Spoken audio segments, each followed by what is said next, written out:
What's up, everybody? Welcome back to the Billtendo Show. We have made it all the way to the 6th episode of the 2nd season.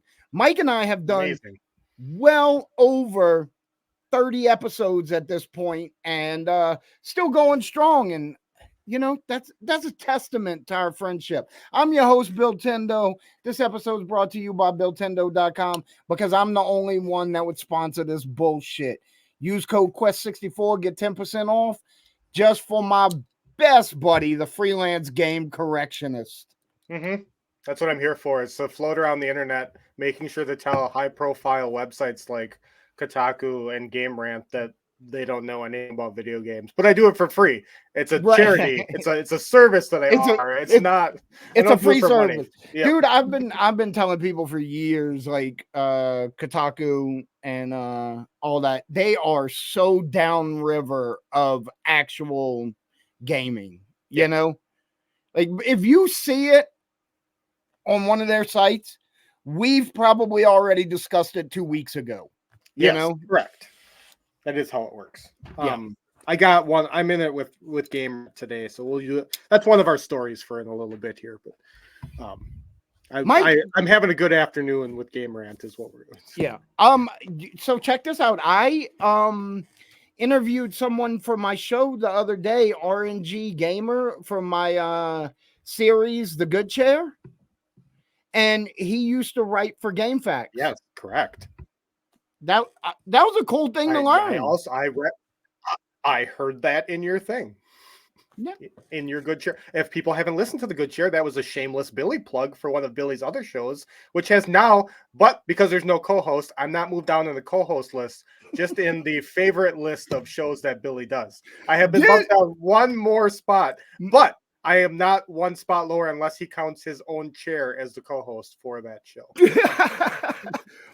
Just to be clear, my 2 favorite things that I do out of all of the content I make, and I'm doing 3 shows and 2 series a week right now.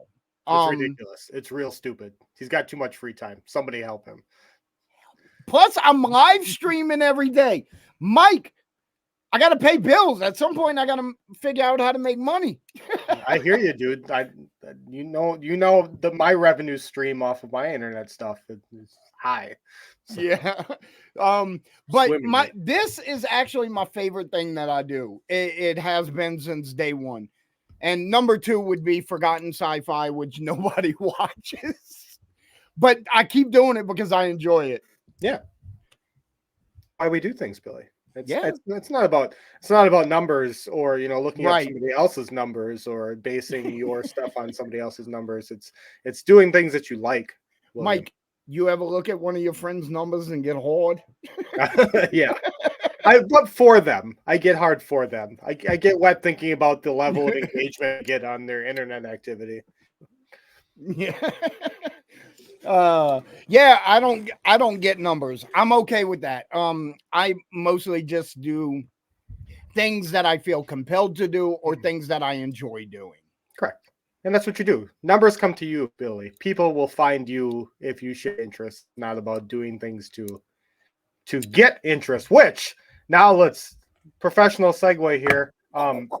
Yep, super friend. So combining my current moniker for the Billy Show here and farming engagement in the stupidest way possible. Game Rant posted today at about noonish an article, which is just fine. The article is the best RPG from every year of the PlayStation 1's life. That's just, you would read that, wouldn't you, Billy? Sure. Like you take that to the toilet with you? Sure, absolutely you would. Absolutely.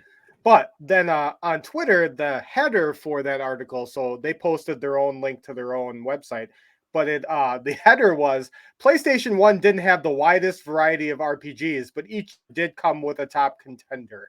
These are the games that stuck out. So you can't post a normal article if you're a Game Rant. You have to say something completely asinine and ridiculous like, PlayStation 1 didn't have the widest variety of RPGs, because it's not lauded as probably the most diverse role-playing game library in the history of video games. Yeah, but can I ask a question? Yes. Of that generation, of systems, it had by far the most RPGs, correct? Yes, correct. Okay. Yes. Okay. I mean, the Saturn has a really nice library of RPGs.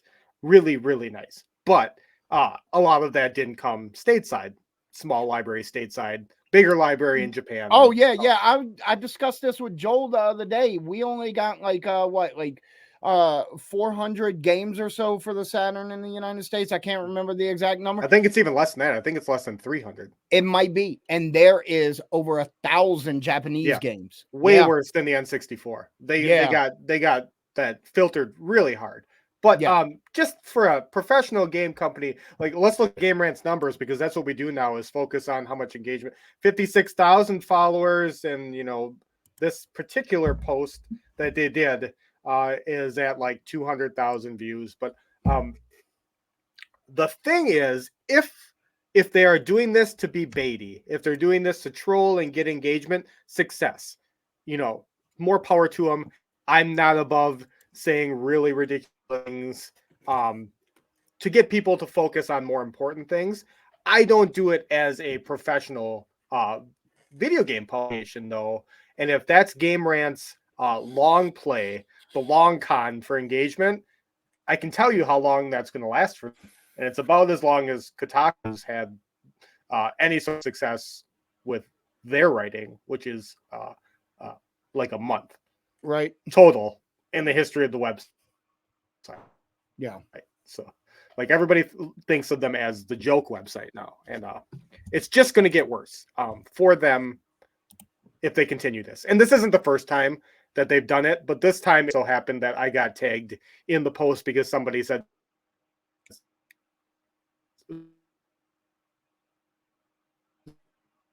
said something stupid about the N64 RPG library, and then somebody's like, Quest 64 is going to get you for this, and then right away for attention, and then I continue to do that thing. So you're right. So then I reposted it saying, things are stupid. So so dumb Billy, things. Are you above saying dumb things for attention individually, and would you continue to do it if you started to monetize your, streaming accounts and stuff like that? Let's be clear. I will say anything at any given time if I think it's funny. Mm-hmm. I don't care about the consequences. So will I say stupid things? Absolutely. If I think it's funny to me, I'll say it. If the stupid things I was saying was making me money, and I mean, not like, what if it's not funny and it's just stupid? That's what I mean. Would you sacrifice game integrity or your own credibility for additional revenue streams? No, couldn't do it. I could easily jump on the bandwagon of, the making videos for the worst NES game or the worst PS2 game, but I'm not about that, man. I'm about positivity. About check out this cool thing. You might like it. I made a video for my channel today about the Yukawa box for the Dreamcast, because we didn't get that in America. Yeah. This is just a cool thing. Okay. I'll give you a pass then. I did think the first person I thought when I thought people do dumb things for attention, I did think of you nearly immediately. I thought of my boy cat Bumble first, and then you were number 2 on the list. Right. So, but I mean, we got there. Yeah. But I'm proud of you. I'm proud that you have some integrity. So, Dallas, good job raising Billy. If you're listening to the show, we're still in the news section, so I know you haven't tuned out yet. Good job keeping Billy's moral compass at least pointing north at this point. So. Yeah, dude, don't give her too much credit, because I'm pretty ethical, and Dallas keeps me on the straight and narrow. But at the same time, I'll ask her sometimes, and I'm like, hey, I have an ethical quandary. I need to know and she's like, do it. She's also the voice of reason, though. So there's times when you just need that push. Right. She is, she's chaotic neutral, because you never know which way she's going to go.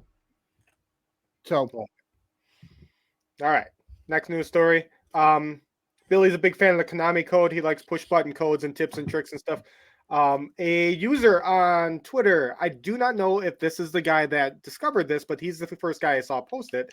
Jupiter Climb on Twitter, like the planet and climbing, found an input method, albeit non-traditional, but for the Konami code in the Nintendo 64 game Castlevania Legacy of Darkness, and it unlocks, if you do it from the start screen, entering and exiting, because there's A and B button pushes. There's a video of it on his account. I have shared this on my Twitter feed at some point. But it unlocks all the characters and all the costumes from Castlevania Legacy of Darkness. So you get all 4 characters and all the alternate costumes from the start. And this game came out 25 years ago, 24 years ago, whatever.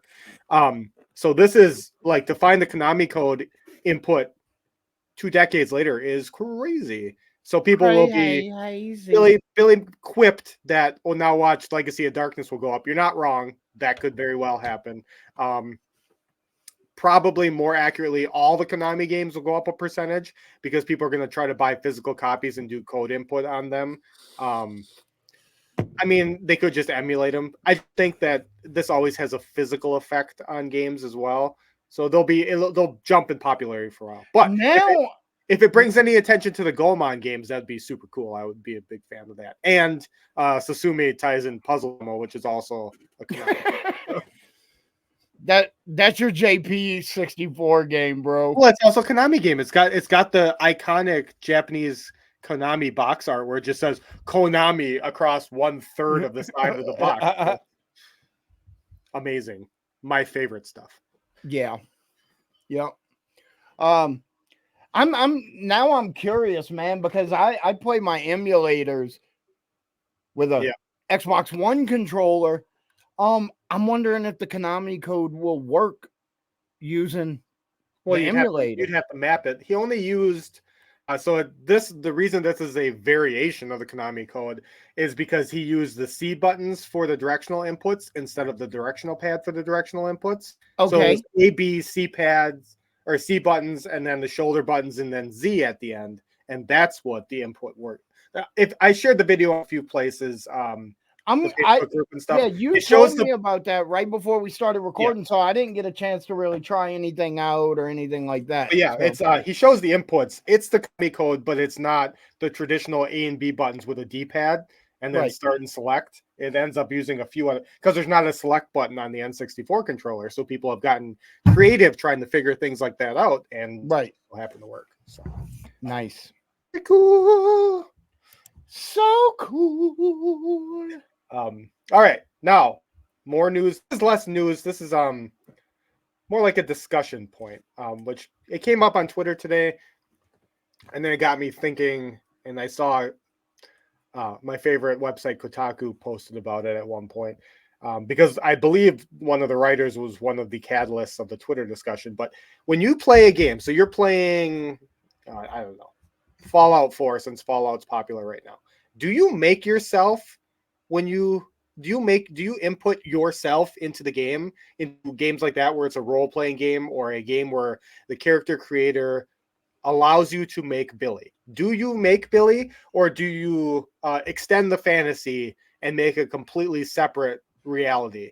So for me and what I've seen are two different things, because when I play an RPG, I'm the best Billy I can be, but I'm Billy, right? Do you make you like bald head, like gray silver fox beard? I'm only bald because I shaved my head, but yes, it's thin. It's thin, but not completely bald. Anyway, yes, I make characters that resemble me. Every game, like your default? Sure. Okay. That's my jam. However, I will watch my kids who are in their 20s and some of my friends play, and they're completely off the map.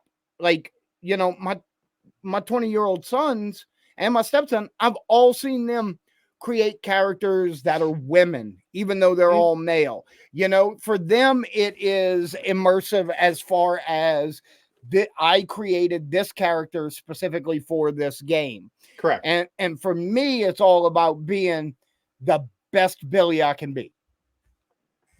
I like that. A lot of times for me, so for Wii games, because my kids play with me, my me has always been as close to me as possible, like that we could get on the games for Switch Sports and stuff and Wii Sports and stuff like that. Does your me have a ginger beard?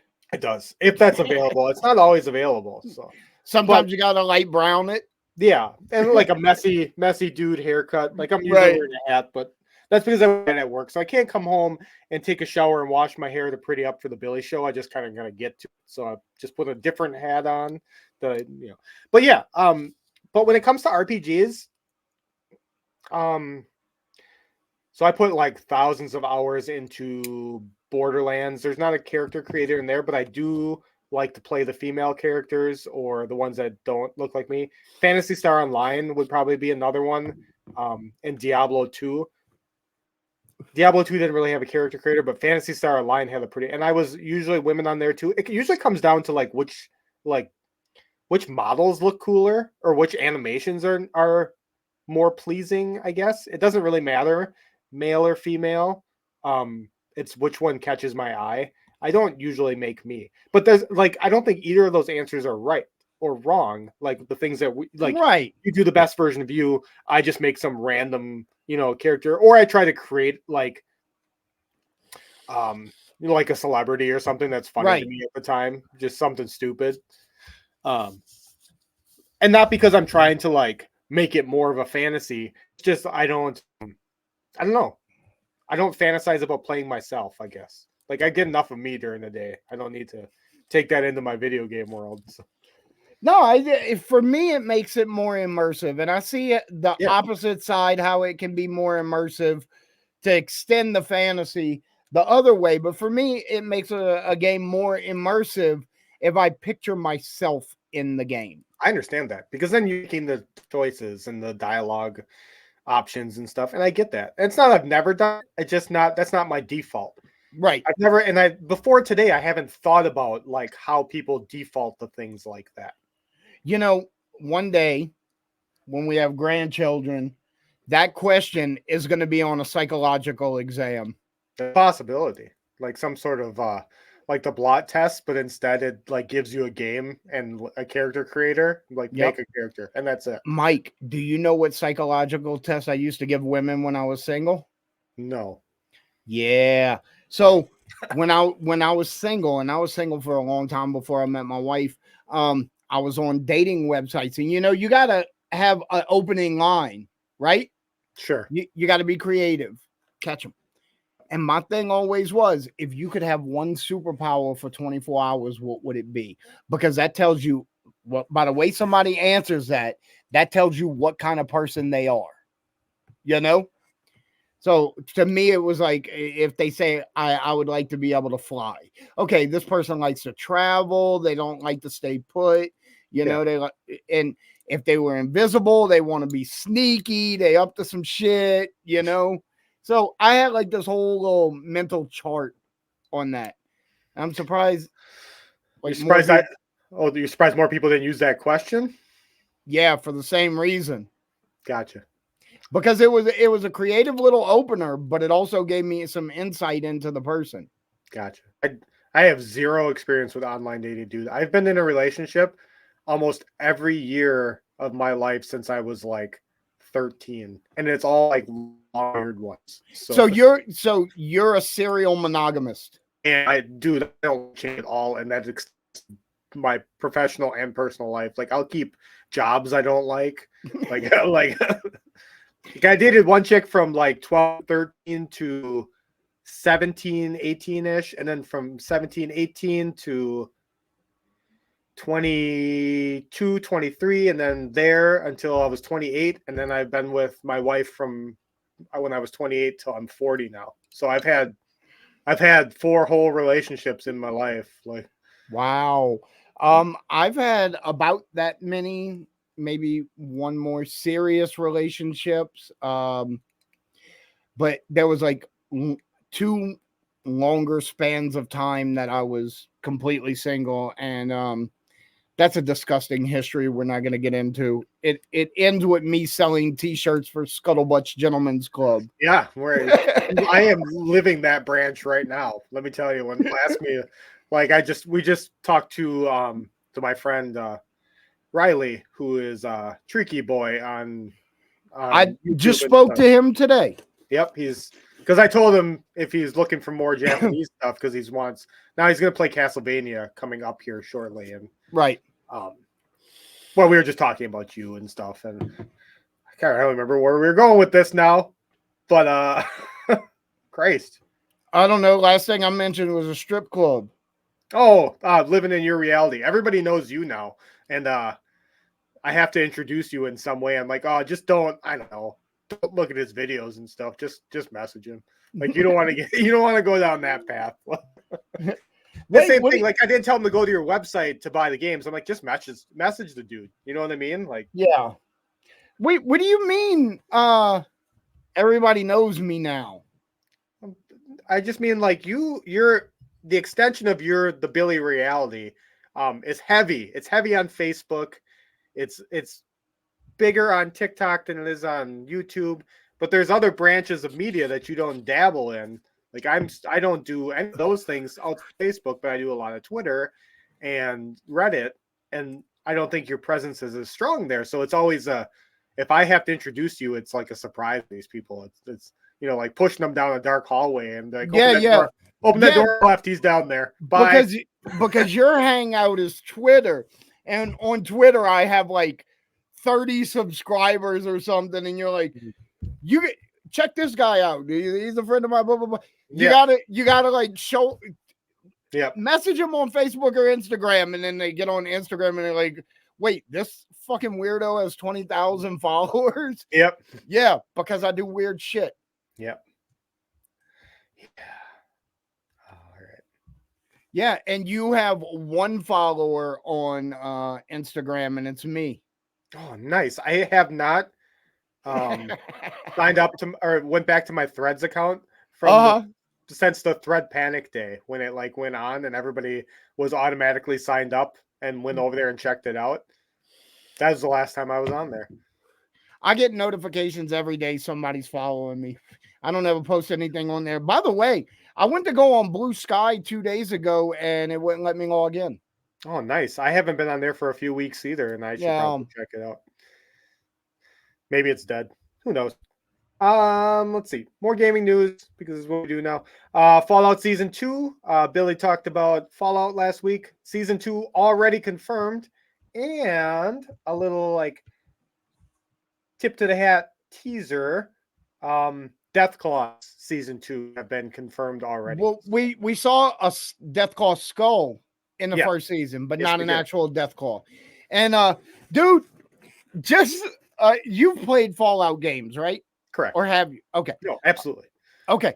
So my wife is like, they better not hurt that fucking dog. And I'm like, that's dog meat. Oh, I was calling dog. I don't know if that is dog meat. I have only watched. We're through episode 3. We started 2 nights ago. They never refer to him as dog meat. I don't. Dude, I've been saying dog meat through that whole Yeah, his name's like, like dog meat. Hell yeah.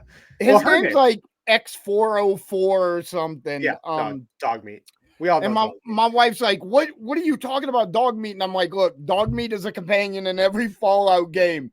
He's universally beloved. Nothing is bad is going to happen to that dog. Yeah, you know. If they kill off that dog, like everybody's done with that show. Like, oh yeah, oh that would be the ultimate betrayal. Worse than Game of Thrones deaths. Like any of them, pick one. Right. Worse than it. Like yeah, absolutely. Yeah, it that would be such a betrayal to everybody, even the new fans, because everybody loves a good dog.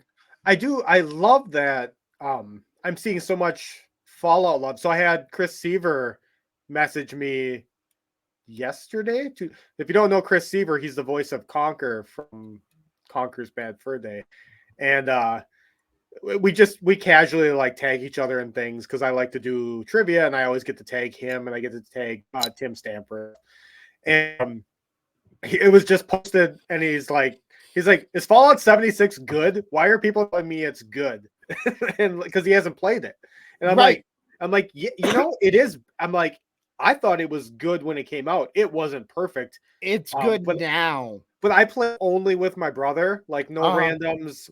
I didn't venture too far, and we didn't play for more than 50 or 60 hours.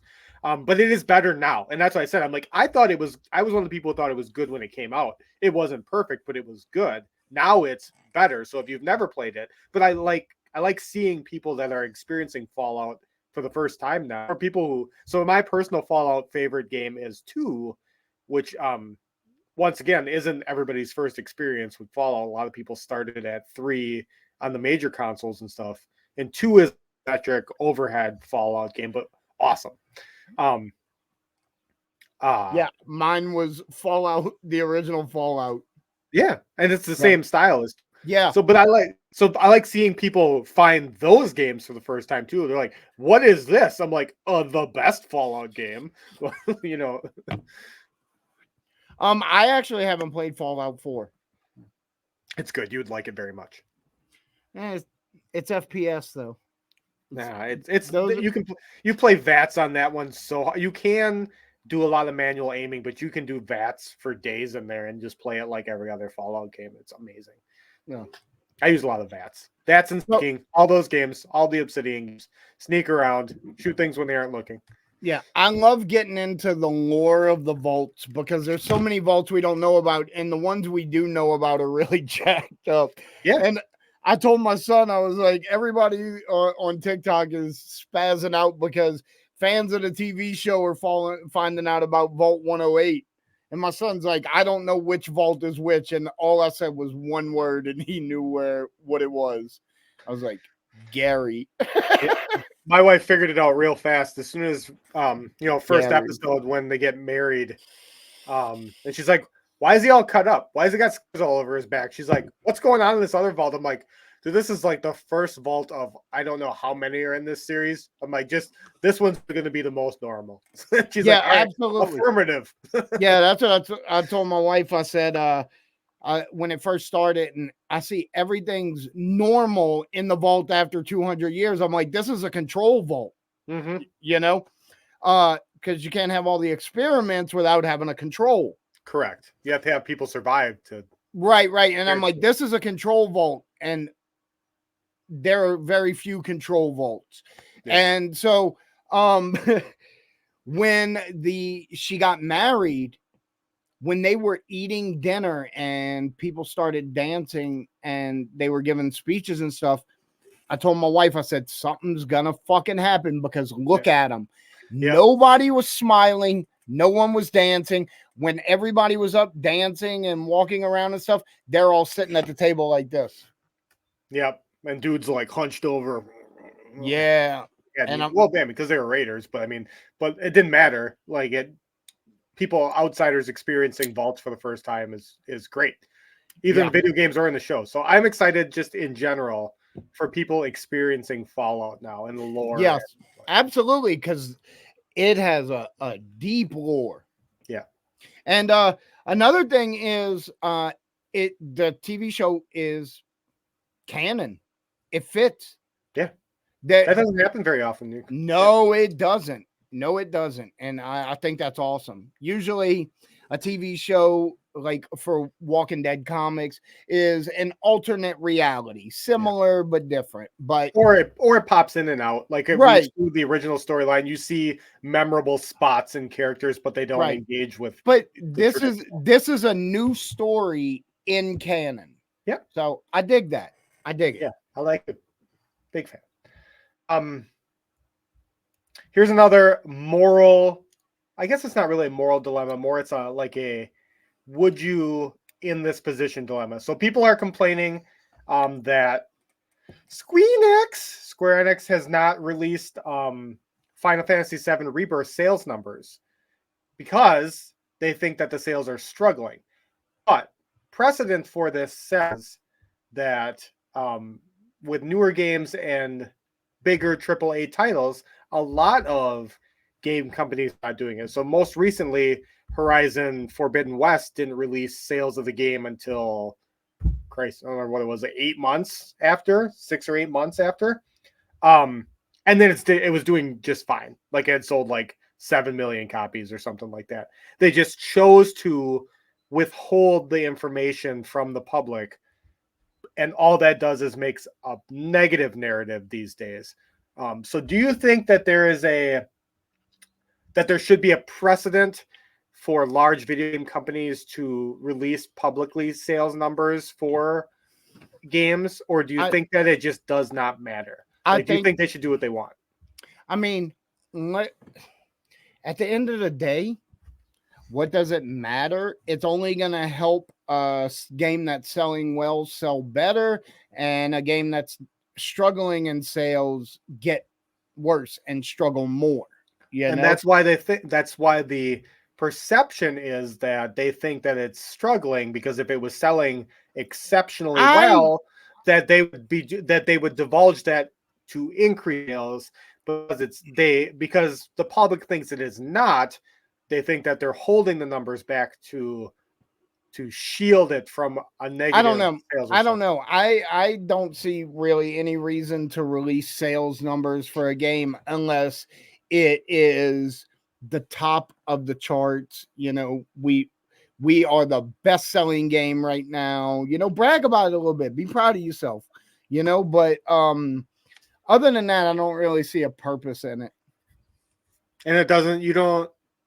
Is your personal perception of a game influenced by sales numbers? Do you not at all, nor is it influenced by prior reviews. So not even for retro games? You don't ever say this game sold or is a certified classic because it sold well, like that combination? No. I've said that. I know I have in arguments, because it's a natural defense mechanism to, like people say about Quest. Well, Quest sold shit. Well, no, it didn't. It sold 500,000 copies. It outsold most of the rare games. You know what I mean? But look at the other side of that. I mean, how many copies did Pilot Wings 64 sell? And that is objectively just a test demo of not really a game per se. That's a pretty hot take, Billy. I really like Pilot Wings. It's a fucking tech demo. Anyway. That sold a couple playable tech demo. It was in the top 50. So. But why was it in the top 50? Because when the Nintendo 64 launched, it was only one of the first 2 games. As soon as we got to a dozen games, those numbers plummeted. But that happened with a lot of Nintendo. But that's what I'm saying. So you can't say, you can't use, I know it's a natural defense. This must be a good game because it sold well, because, it's not objectively not a great game. In my opinion, I didn't enjoy it at all. I think it's a glorified tech demo, but it still has numbers on its side. But that has to do with circumstance. So I don't let numbers or reviews of games influence if I want to play a game or not. I'm actually a really big fan and very much enjoyed Balan Wonderworld on Switch. And that game has absolutely horrible reviews. Horrible. 100% of that game, dude. I think that's one of the games that will be the perception of that will soften over the years, because it was bad, but it wasn't a bad game. It was poorly marketed. Yes. Received a couple bad critical reviews, and then it was piled on. Those kind of games that goes away. It happened with Starfield. Starfield got good reviews, but then some really bad reviews, and right. I think Balan Wonderworld is a future classic. I don't know if I'm going to go as far as say it's classic, but I think that you'll have a lot of people like with Quest 64 who will fondly remember it and have no experience with digging for critical reviews and be like, I had no idea anybody hated it. I liked it.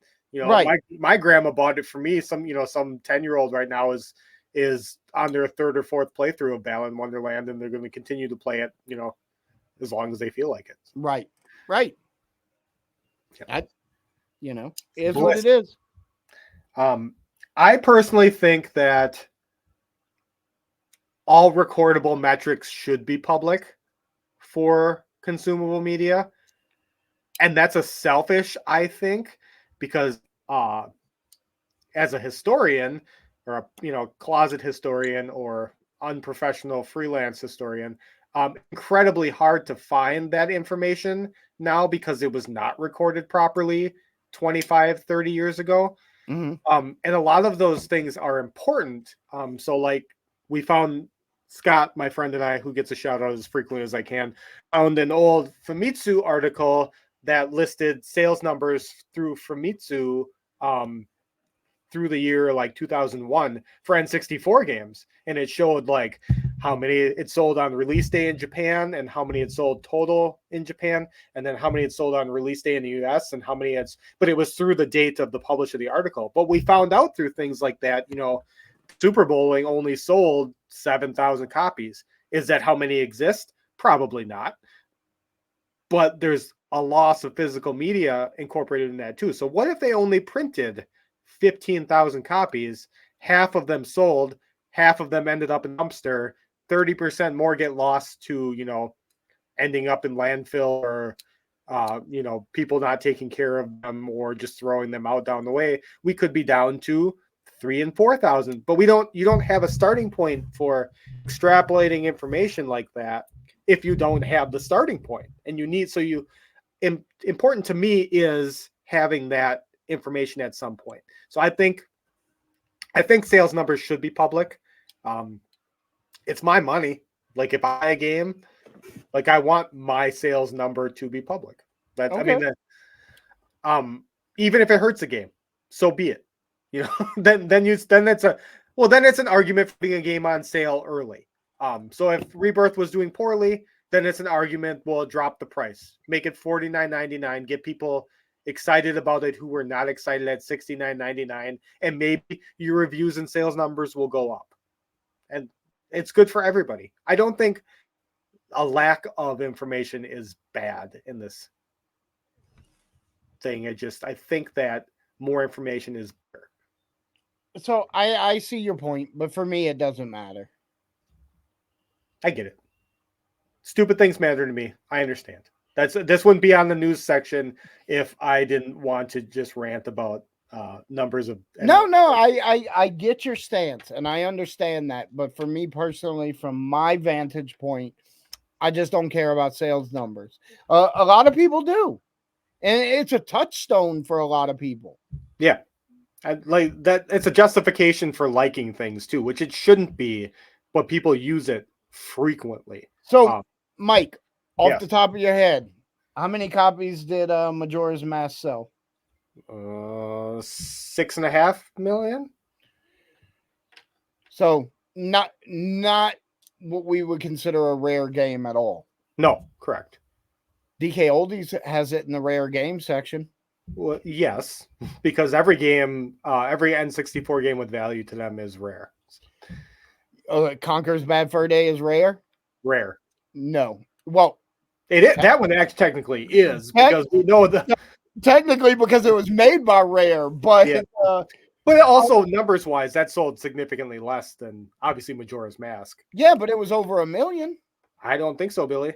There's no player's choice of Conker. So yeah, but it was too late in the life cycle to get a player's choice. Hold on.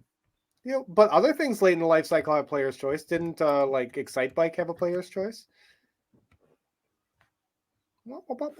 So before Billy looks this up, the soundbite, the talking point for Conker is a lot of people say it only sold, I believe they say 35,000 copies, but that information came from an article from GameSpot where 55,000 copies sold. But that number's wrong because so if you dig a little deeper into that, which I could find my own information if you just give me 1 second. That number, that header was pulled because it only sold that many in the first month. But for whatever reason, people have then said that's how many have sold. Conker only sold 55,000 copies. When the case is, they're just not. Google's misleading them. You can postulate that if it sold 55,000 copies the first month, they didn't pull it off the shelves after the first month was done and stop selling it. So more likely it probably sold a couple 100,000 copies. So here's the thing, wherever that 55,000 number originated, it is invasive, bro. Yep. I'm gonna get you the thing right here. And Here's my little spiel on it. it was The it was never released in Japan, right? Just correct. US and Europe. Correct. Let's see here. I wonder why it wasn't released in Japan. Because the humor level, like that's not you would have to do all that translation of media humor, you know what I mean? Like, because it's a bunch of references, the Matrix is referenced and Duke Nukem and like all, you have to translate that all to another language is hard. That's why a lot of heavy dialogue games don't get the that kind of localization. Why couldn't I think of that? Anyway, the original article was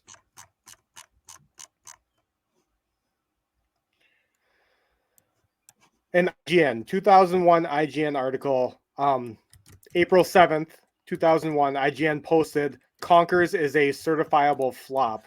And then that number was that it debuted to 23,000 units sold. Laughable unveiling by Nintendo standards. So in total, Bad Fur Day has generated sales of 55,000 according to the company. But this was posted on April 7th. The game came out in March, so that was only a month's worth of information. But people took that article extremely literally, and then turned it into what is now the history of gaming, which is why I'm a freelance game correctionist. So. Right. But yeah, no. Once again, though, we don't have solid numbers. We know they didn't sell 1 million because they would be in the million sellers club with all the other games, and we know that it sold more than 55,000 because it did. So it's between 55,000 and 1 million. Yeah, so if you want to play Conkers, either emulate it, pay $100 for it on eBay because that's the consistent sold pricing. 100 or best offer seems to be pretty consistent, or you can go on DK Oldies and get you one for $220. That's not bad for DK cartridge only. Nice. And I bet you it comes pristine, right? Like it's like it says good cartridge. Great, really cool. $220. These motherfuckers, Mike. One more quick news story before we get to our small topic for tonight. Ready or Not developer Void Interactive confirms that the game. So this Ready or Not is a upcoming first-person shooter. The entire source code was hacked and stolen for this upcoming game. Not a huge release, but a big enough release that this is a news story. It's of note because in the theft of the code, no personal employee information, consumer information, backer information, or anything else was taken. Just specifically source code and screenshots of the game were stolen. This that's a very specific type of hack, which makes like how to word this correctly. It makes the implication that they were there for a very specific reason. The game is released already. It's got like an 80% of Metacritic, so it's pretty well received. But it intended to have multiple versions. Obviously going forward, updating it and things. But with the source code being hacked, we don't know when the next update is going to be because there needs to be more security measures put in place, and they need to figure out what was taken. Because that's important, because then when you figure out what portion of the code was taken, you can track down the people who stole it down the line, because you'll obviously see markers in another game later on. I don't know if this is a commonplace practice for hackers to steal code and then maybe sell them to a rival developer to make a new game. But I guess we will find out, because this is the first really big game that's had this happen in the modern era, where specifically code has been taken.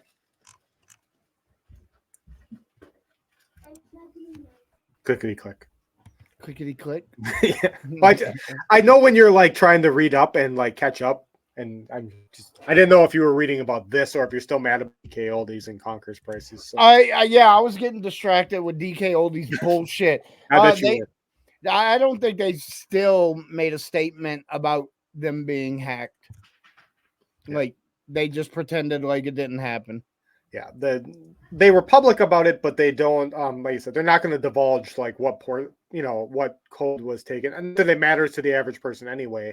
Just that they're more mitigating. It's damage control until you figure out where their property went, essentially. Right, right. Which is how it works with every sort of crime like this. You know, if your car is stolen, you don't go out and like put a public lookout for a car for just a car theft. You look for markers and then find the car because you're trying to trace a bigger string of car thieves, not just one person stealing one person's car. So that's probably what's happening. Hey. So Billy, for his show tonight, the Billtendo show, that's the show we do. This show. This is the Mike and Billtendo show. It's not. The name behind you says Billtendo, and your name is Billtendo, and this is your show. Yeah, but guess what? I upload it and I make the thumbnail. So I saw the thing last week. So the fluff topic Billy wanted to include in his show tonight was unbeatable games, and then he didn't specify with me what that meant. Nope. And we didn't talk about it at all before now. So nope. I have been left since last week. One, to wait for a message from Billy telling me what his wrestling segment was going to be called, which he didn't do tonight. And then two, to maybe confirm that we were doing this topic or talk about what he wanted to talk about, but he didn't. So here I am, and I get to just do whatever I want with it. So when I think of unbeatable games, there are two types of unbeatable games. One, games like Animal Crossing, Harvest Moon, games that run on a time frame, and there technically is no end. No end. So you can't beat those games. Winning is your own personal enjoyment.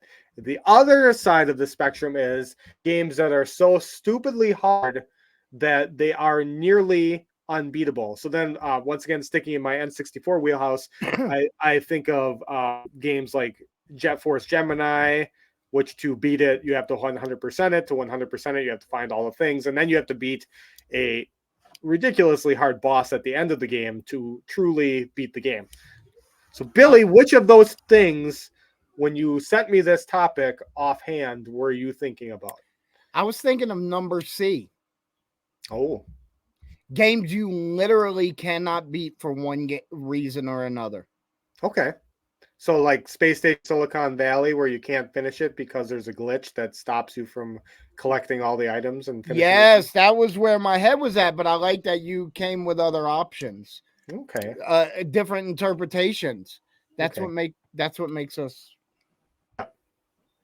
you know. What was that? That was the Rhea Ripley Motionless in White WrestleMania entrance. See, I'm doing your wrestling segment for you now because I don't want to talk about Motionless in White. So I saw them in concert and they were pretty good. And then I realized what a piece of human garbage Chris Motionless is. He's had 45 band members at this point because he fires everybody. So Motionless in White is only whoever Chris Motionless can use to get more popular. Correct. And I have an issue with that. I actually have a personal story about Motionless in White. My wife is not into heavier rock music. I like metal and rock, but I also like a lot of other. I'm a big Hall & Oates fan, which I've openly professed quite a few times. You look like a dude that listens to Hall & Oates. I do. I am the prototypical Hall & Oates fan. Anyway, we went to Rockfest in my state, which has a pretty big array of bands. And we went to see Avatar, which is one of my favorite newer metal bands. They're not extremely popular, but popular enough. Where we had to get some tickets and go watch them and go stand. Anyway, on a side stage was Motionless in White, and they refused to come out because it was too hot in Wisconsin in the summer, and it was in the high 90s, Yeah, low but 100s. you're playing a festival and you refuse to play because you're too hot. So they said that the heat was affecting their equipment as well, and that they weren't going to be able to play like they wanted to. Bullshit. I'm sure it was all Chris motionless, but we weren't going in that direction anyway, because the couple bands that we wanted to see were all on the stage in front of us. Right. So I didn't have to move for that.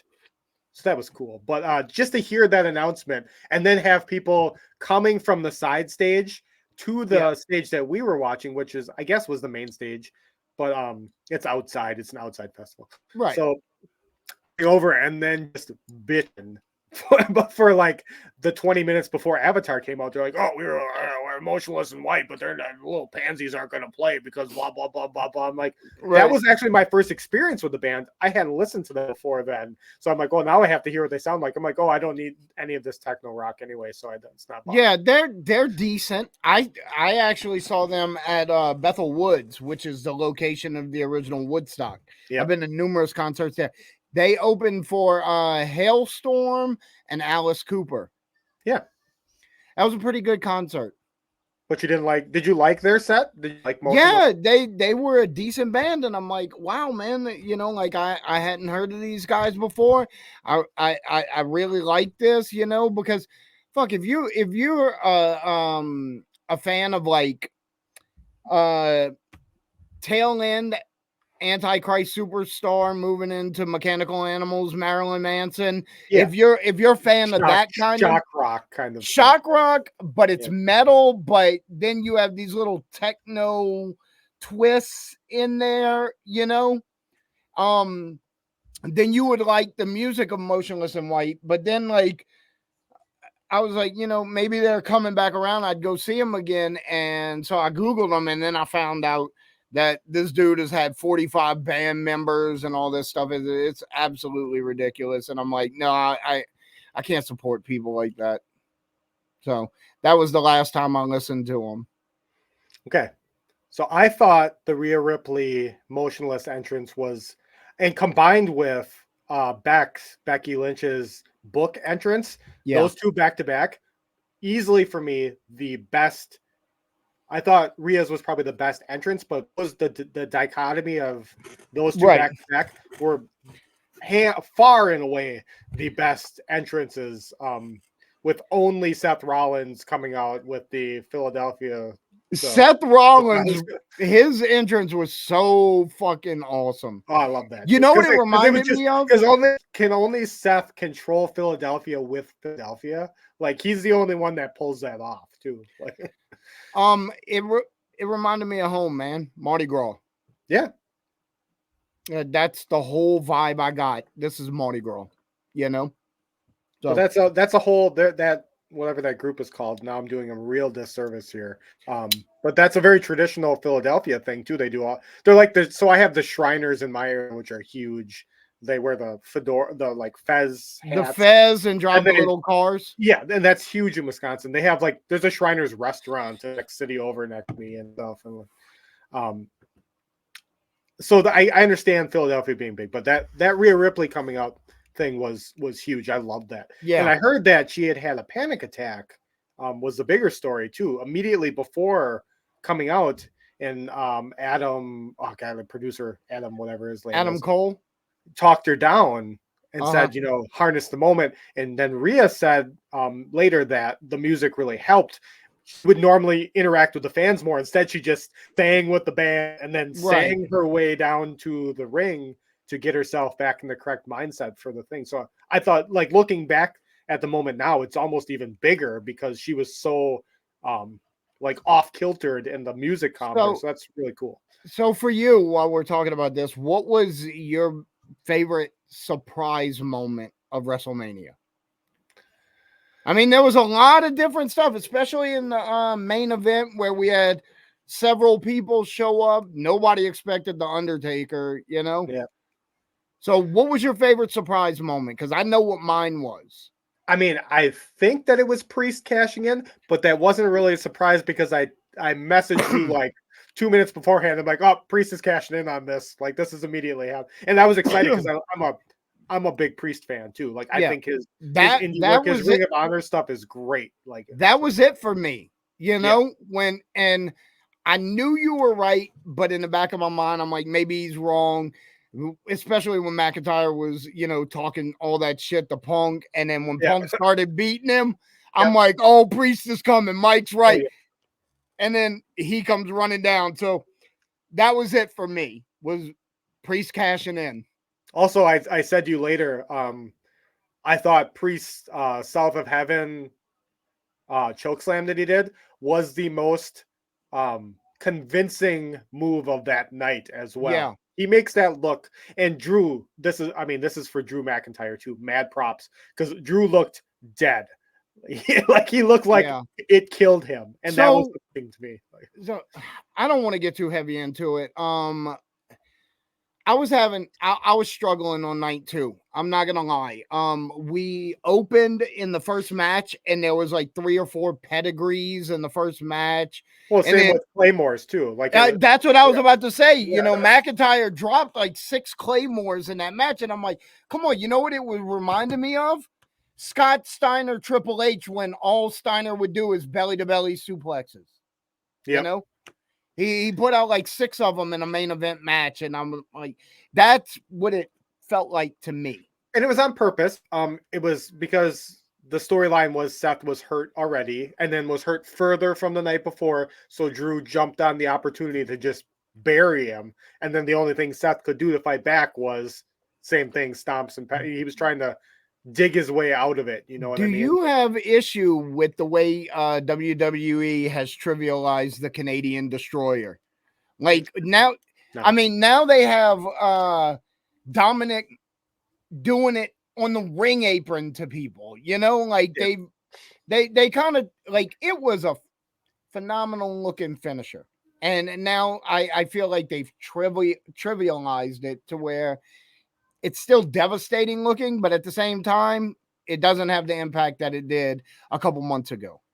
So I don't mind older finish. So like Kevin Owens used the stunner, and Waller uses the stunner. A lot of people use stunner now. I don't have any problem with normalizing those moves as non-finishers down the road from the, like Austin's retired now. He's not coming back. If he was coming back, he would have been in the Taker's spot, and he's not. He's not coming back. Right.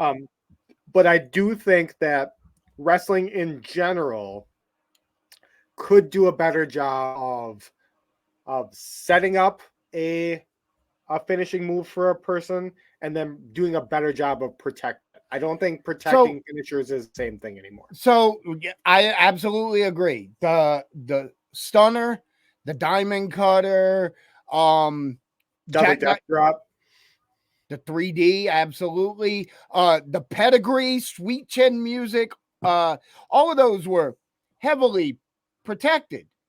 Yeah, if there was a false finish involving one of the big finishers, it was a true false finish. It was either and like in the 2 nights of WrestleMania, how many pedigrees did we see total now that Triple H is no longer an active wrestler? Yeah, a lot. Like they use it like it's nothing now, and that's weird to me. Retired, like I said, retired wrestler finishers don't bother me, but then the current wrestler needs to legitimize their move. Like it has to be stronger by finishing some matches with it. Like I know the Undertaker, like the Dudleys were super protective of, and they offered him a kick out. They offered him a kick out, and he said absolutely not. He said, "Yep, nope, I'm not going to be the one." Yeah, not me. Yep, love that. Well, I mean, he's such a inspiration as far as a real crew leader. Like if they were in construction, he would be the elected foreman because he's been there the longest, and he showed people the way. This is how you work. This is how you do it. If you want to be successful, and he respected all the people he worked with. So, yeah. So that makes sense. And then, obviously he gave the blessing to Brock, ending the streak as well. So a lot of times he put the business ahead of himself, and he absolutely did. But at this point, I saw an interview with him not too long ago, and he said he doesn't think Brock should have been the one to end the streak. He wanted someone else. But that's Brock, retrospective stuff. He said right. He thought Bray should have ended it, which is something you can say now. But if Bray was still in the business, I know that he liked Bray. But if he was still in the business, it's like the music of Linkin Park. Like a lot of people ragged on Linkin Park when they were around. I never really cared for him. Still don't. And now we get all these unreleased songs that are not the great. I mean, they're not the greatest songs. Let's be real. Like even their greatest songs are not the greatest songs. No, but they're good. And a lot of people like those, Hybrid Theory and stuff fell into their wheelhouse and they have memories of it. But if the members if Chester was still alive and everybody was still together, would they be viewed the same way? Absolutely not. They wouldn't. It's just, it's Nirvana. It's all the same stuff all over. Don't talk about Nirvana. I'm not going to go any further than that, but every band gets the benefit of a dramatic passing. And it's the same with wrestlers, because that's entertainment too. A dramatic passing almost always benefits. Right. But the Undertaker's point is Brock didn't need it. Correct. He didn't. Whereas if he gave it to somebody like Bray, it would have cemented them. Correct. And Brock definitely didn't need it. No. But a lot of people did like Brock though. They didn't love that he had more passion for the industry than Bill Goldberg did. But that's because Brock was a talented wrestler too, like traditional wrestler. So they knew that a lot of the time he was more protective in the ring than people gave him credit for. So there was a lot of respect for him. I'm absolutely certain. Have you seen how athletic Brock actually was when he was in OVW? Like they toned down some of his stuff for WWE because they're like, we want you to be a big unstoppable monster. You shouldn't be coming off the top rope. Yeah. The fact that Brock Lesnar could do the shooting star press is mind-blowing to me. And then he almost ended himself with it in that. Was that Angle? The Angle match or whatever? It might have been Angle, but yeah. He almost did it in. Yep. So Billy, we just wasted all of the segment time talking about wrestling. So that means I have to name your wrestling segment from now on, and I'm gonna go with Superstar Billtendo's Wrestling Den. That's a shout out to Superstar Bill Graham. I know exactly what it is, and that's also a Heart Lions Den shout out. So Superstar Billtendo's Wrestling Den is now the name of the segment. Until Bill renames it something better, which was his only thing he had to do between last week and now, and couldn't possibly pull that off, to think of a single name for a 2-minute segment of one of his plethora, his variable cornucopia of radio shows that he does. One thing he had to do, think of a name. The other thing he has to think of and to do every single time we do these shows is when we get to the end, like we are right now, he has to tell me what he learned. And he also doesn't do that very well. But what did you learn tonight, Billy? I learned every time you get to make a character that looks like you slap a ginger beard on it. I do that thing. But sometimes you have to use light brown. I do. That's also hard on me because you can't use red. Like you can't use like no. Red. That's wrong. But that's not me. We should point out that there's probably a bias in the gaming industry against gingers. There is, and I've got some male gingers, not female gingers. Plenty of female gingers out there, and create a character.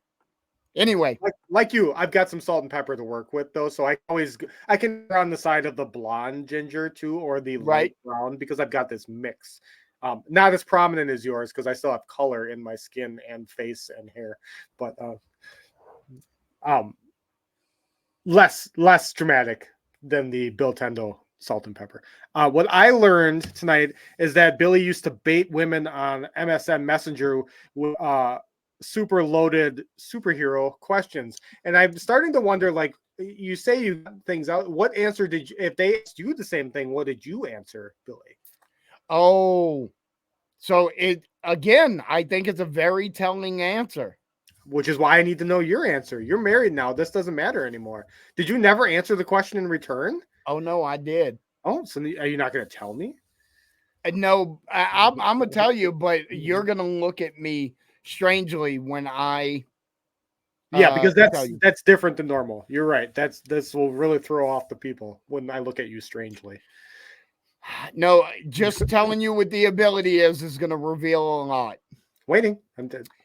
We're 5 minutes over already. All right, whatever. We be over as over gets. I don't care. So I grew up reading comics, obviously. I love the series where Proteus was introduced. And if I could have any superpower, it would be the ability to manipulate reality. So like Thanos kind of reality is and disappointing kind of stuff. Like reality is whatever I want it to be. Okay. Why would you? So why is that the power? Because you can have anything. So it's like an ego trip thing, like where you feel like you're the one who knows the best. So if you can, works for everybody. So if you can manipulate reality, you become God because nothing applies to you anymore. So it definitely is like an ego. So even then, if you say, if you can have any ability, superpower for 24 hours, well, that 24 hours no longer exists because you willed it out of reality. So I'm going to change what I learned tonight to Billy thinks he deserves to become God for 24 hours. And still to this day feels the same way. So. I had this conversation with my sister one time, and she's like, "You just said you want to manipulate people." Yeah. And I'm like, "No, that's not it." But that's what I'm saying. It gives you a different insight into Bill. Oh, Billy. Yeah, just thought of one more thing. We also changed the name of the segment to Billy's Gun Show. That's a double thing too. That's a Billy Gunn reference and a thing to your mad ego. So Mike, I answered it. You have to answer it now. What superpower? Absolutely. Invisibility, 100%. And I wouldn't leave the house. I would just go to bed and be invisible. So nobody could find you for 24 hours. Yeah, 24 hours of solitude. You could just sleep. Yep. Cave of solitude shit, Billy. Yep. Dude, what if my superpowers was to get 8 hours of sleep every night? Dude, that's sick. Oh, that's the dream for a mailman. You don't even know, dude. My dog woke me up at 4 o'clock this morning and wanted to be petted for 2 hours. My cats wake me up at 4 o'clock every single day with a list of demands, starting only with the treats and then ending with my undivided attention. So yeah, I'm so tired. Fuck that. 24 hours, dude. 24 hours of invisibility and solitude. I'd be so happy. Yep. That's awesome. All right, Mike, you ready to get out of here? I am. I'm going to go play some DS because I've been influenced strongly by the thing in your background. I have to get back on Chrono Trigger DS, so that's what I'll be doing tonight. Well, I was going to go stream, but I'm not going to do that now. I'll go on your post and say that Billy's taking the night off for you. Then. Yeah. All right. Billy, enjoy your evening. Enjoy your night off. Wish for me to get my 24 hours of solitude. Yeah. Yeah. Or use your powers that you can to manipulate reality into me getting a nap. Yeah. I love naps. I love you, Billy. So, it's fun being here. I love you too, Mike. Right. You know what? I love naps so much. Sometimes I like to wake up from a nap just so I can go back to sleep. Yeah, to take another nap. It's an additional nap. The day really flies by after 3 naps. I find that out on the occasional Sunday. I like that. That's a good look for you, Billy. Billy, I'll see you next week. Enjoy your evening. You too, Mike.